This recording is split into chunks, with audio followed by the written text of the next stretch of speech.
wabarakatuh Bang Onim.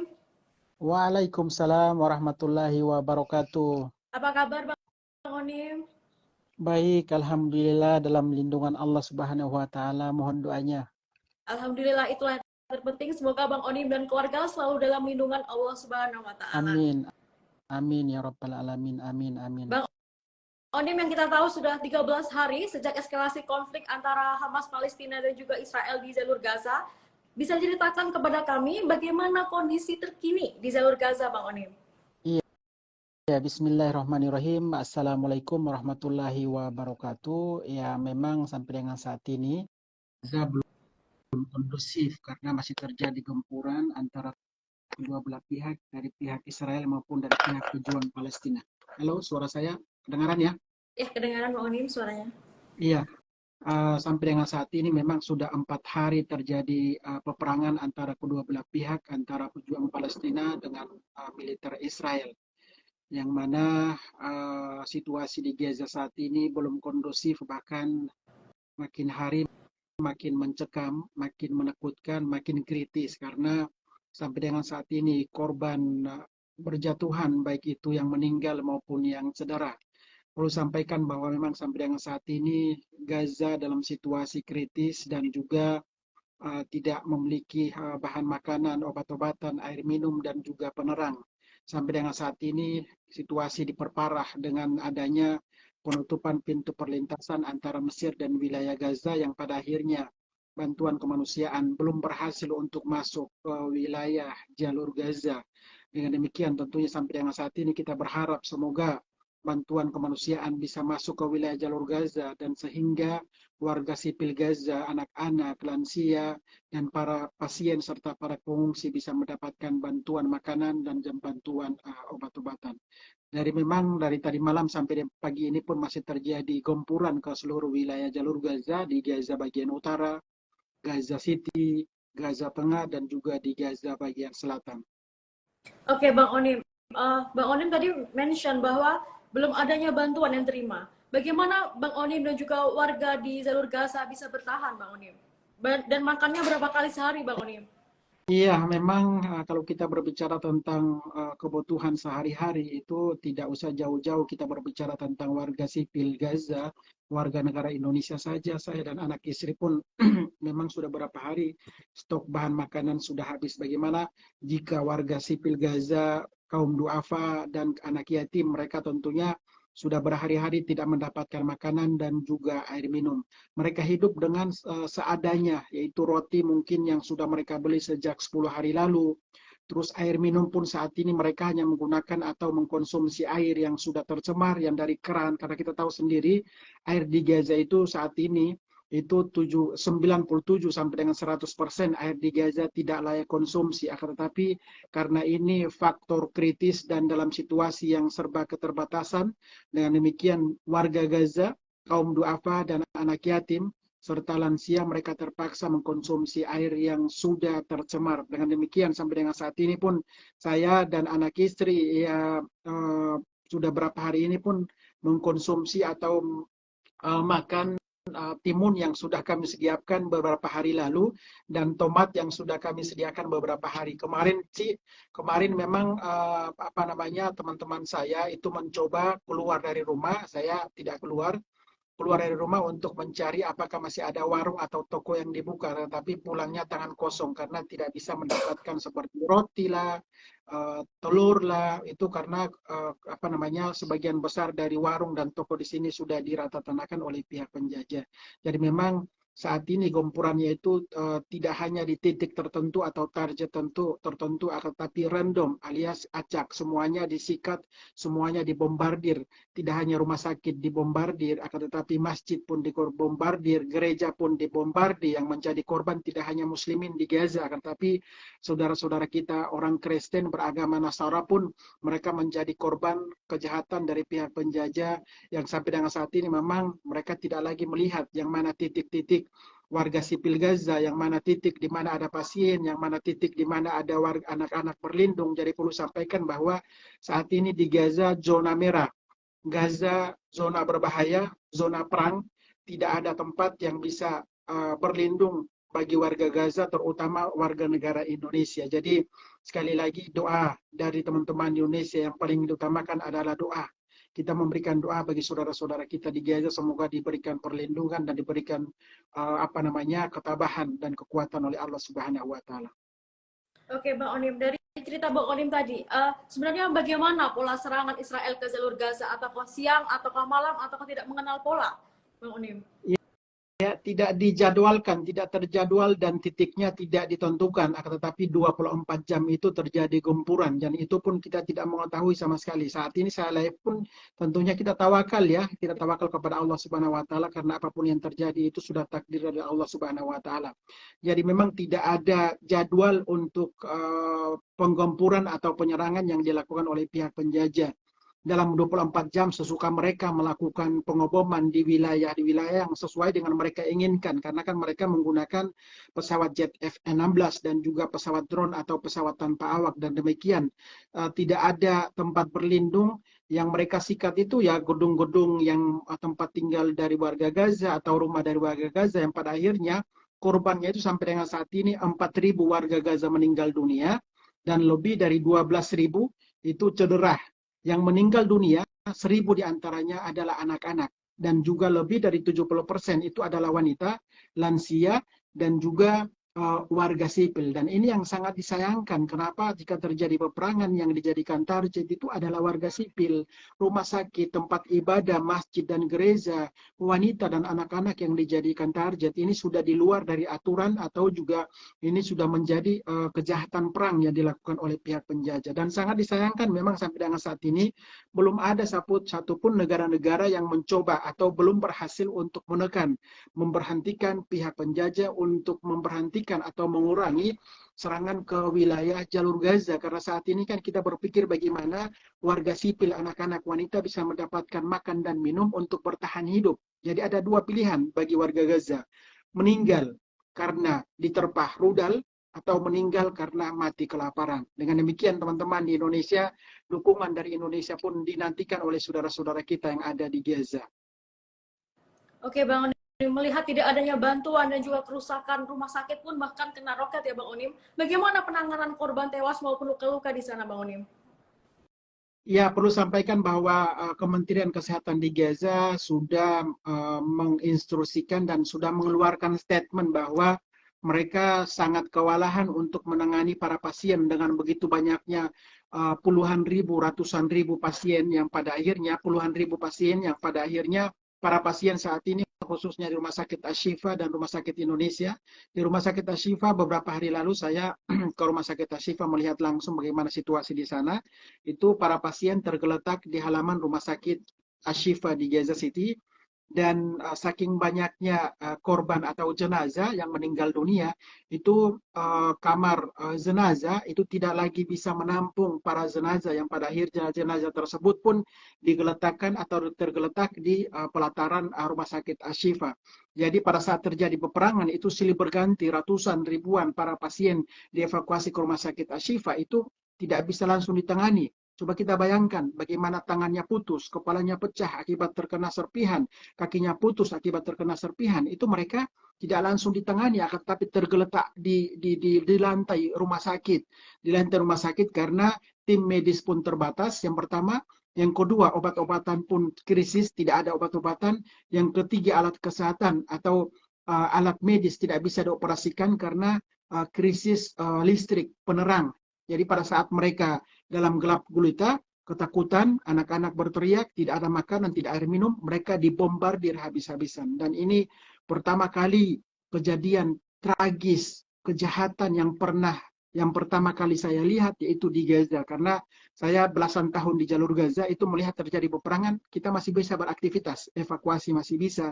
Akan tetapi untuk tahun ini, untuk bulan Oktober 2023, ini adalah sebuah peperangan yang memang di luar di luar dari aturan yang ditetapkan oleh PBB atau dunia internasional, yang mana dilarang untuk menjadikan target tempat ibadah, dilarang untuk warga sipil dijadikan target atau dijadikan target penembakan rudal atau bom, lansia serta wanita itu dilarang. Tapi di jalur Gaza tidak berlaku yang namanya aturan, dan sangat disayangkan itu PBB internasional itu sampai dengan saat ini luar biasa tidak berhasil untuk menekan pihak penjajah sehingga bisa memberhentikan serangan ke wilayah jalur Gaza yang mengakibatkan ribuan warga Gaza meninggal dunia dan belasan ribu yang mengalami cedera.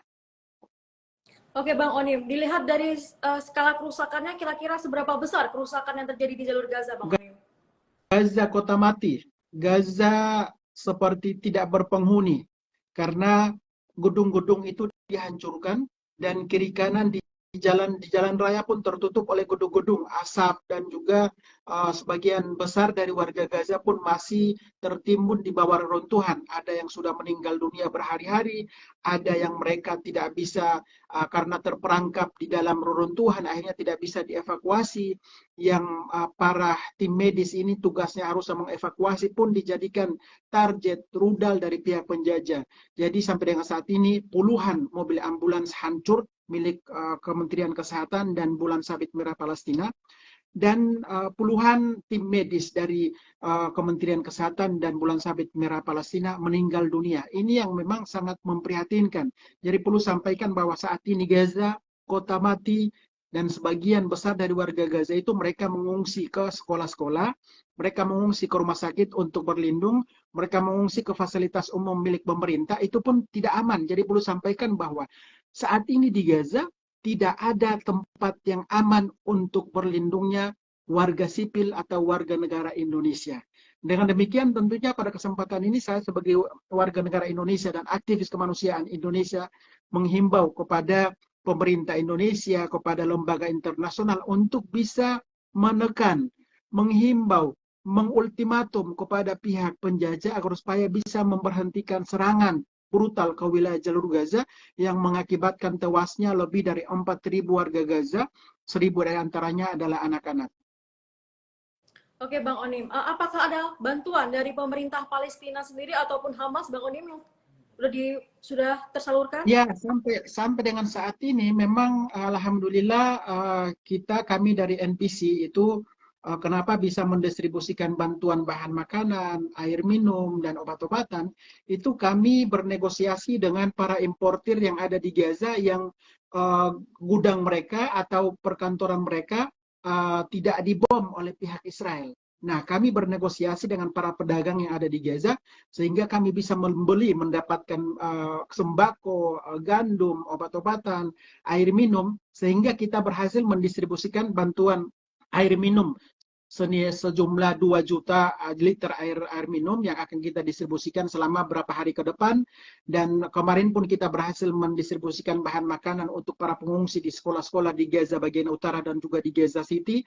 Dan insya Allah mohon doanya hari ini kita akan kembali mendistribusikan obat-obatan untuk Kementerian Kesehatan di Rumah Sakit Ashifa dan juga di Rumah Sakit Indonesia, serta bahan makanan, sembako, tepung gandum, dan juga air minum. Nah, yang paling dibutuhkan saat ini di Gaza, urgent, emergensinya adalah bahan makanan siap santap, karena kan mereka rumahnya sudah hancur. Yang kedua, air minum, karena air tidak ada saat ini. Yang ketiga, itu gandum, sembako, dan yang paling penting juga adalah bantuan obat-obatan. Dengan demikian, teman-teman di Indonesia, lembaga filantropi, yayasan yang selama ini peduli terhadap Palestina, mohon dengan hormat agar supaya bisa berkoordinasi dengan lembaga yang mereka bekerja sama, lembaga lokal yang mitra kalian bisa calling ke mereka, tolong eksekusi program transfernya nanti saja. Karena kita menunggu jika transfernya nanti, saudara-saudara kita akan sudah meninggal dunia. Jadi teman-teman, lembaga filantropi Indonesia silakan calling ke mitra lembaga lokal yang ada di Gaza yang kalian bekerja sama, calling ke mereka untuk bisa memudahkan mereka dalam rangka mengeksekusi program-program bantuan dari Indonesia untuk saudara-saudara mereka yang ada di Gaza. Jadi lembaga lokal yang ada di Gaza, mereka bisa berkoordinasi dengan para pedagang di Gaza, pabrik air minum di Gaza, untuk bisa dieksekusi duluan bantuannya. dieksekusi duluan bantuannya, transfer nanti saja teman-teman. Karena saat ini di Gaza mereka membutuhkan bahan makanan teman-teman. Kita sendiri alhamdulillah NPC itu tidak menunggu transfer, apakah tetapi mereka teman-teman NPC berkoordinasi dengan lembaga lokal di Gaza yang dibantu oleh Bang Onim untuk dieksekusi dulu bantuan-bantuan tersebut, transfernya nanti saja. Karena jika kita memikirkan transfer, itu bank di Gaza tutup, di Palestina tutup. Dengan demikian silakan koordinasi ke lembaga lokal teman-teman, mitra teman-teman yang ada di Gaza, lembaga lokal ya, bukan pribadi ya. Dipastikan juga lembaga lokal tersebut di Gaza mereka punya izin resmi dari otoritas Palestina dan mereka pun diaudit bagian keuangannya seperti yang dilakukan oleh tim NPC Nusantara Palestina Center.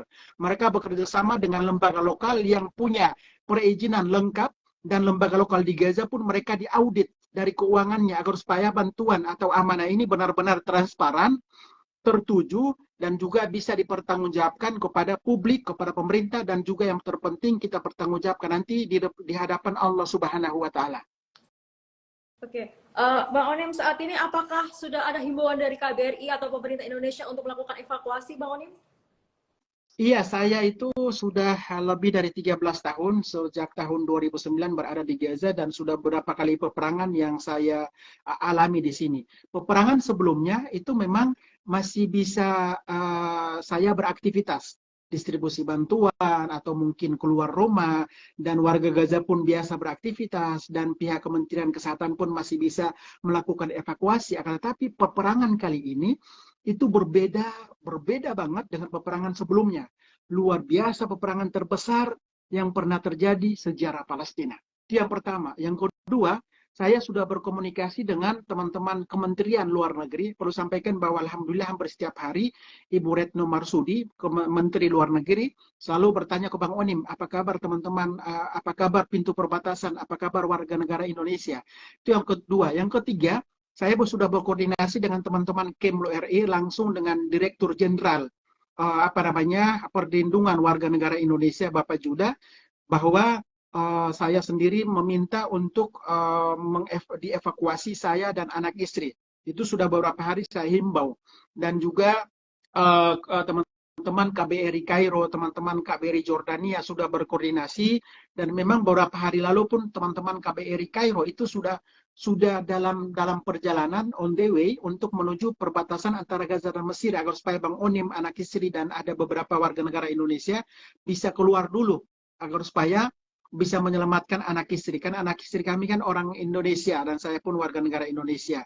Akan tetapi sampai dengan saat ini belum berhasil. Salah satu faktornya adalah kami tidak bisa keluar rumah. Jadi bombardir, kami tidak bisa keluar rumah. Yang pertama. Yang kedua, kendala belum bisa dievakuasi karena pintu perlintasan Gaza dan Mesir itu sudah dibom oleh pihak penjajah. Dengan demikian akses ke sananya sudah ditutup.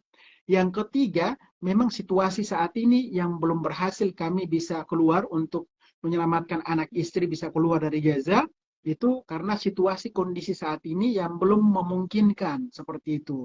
Dan sampai dengan saat ini pun pihak penjajah belum bisa mengizinkan pintu perbatasan Gaza dan Mesir dibuka, dan bantuan kemanusiaan untuk Gaza belum diizinkan, dilarang keras oleh pihak penjajah agar supaya bantuan tersebut bisa diterima oleh anak-anak, wanita. Dan memang ini sangat memprihatinkan ya, kalau dalam peperangan seperti ini, itu yang kita kedepankan harusnya adalah kemanusiaan. Di Gaza saat ini tidak ada yang namanya rasa kemanusiaan. Di Gaza saat ini tidak ada yang namanya peduli kemanusiaan. Gaza saat ini krisis kemanusiaan. Iya, Gaza krisis kemanusiaan. Dengan demikian teman-teman, mohon dihimbau bagi teman-teman para pejabat atau punya jabatan yang tinggi, ayo kita menghimbau kepada PBB, menghimbau kepada Amerika Serikat untuk menekan pihak Israel agar supaya dihentikan peperangan dan kebrutalan, serangan brutal, bombardir, gempuran ke wilayah jalur Gaza. Yang menjadi korban teman-teman adalah anak-anak teman-teman. Yang menjadi korban itu adalah wanita teman-teman. Yang menjadi korban adalah lansia.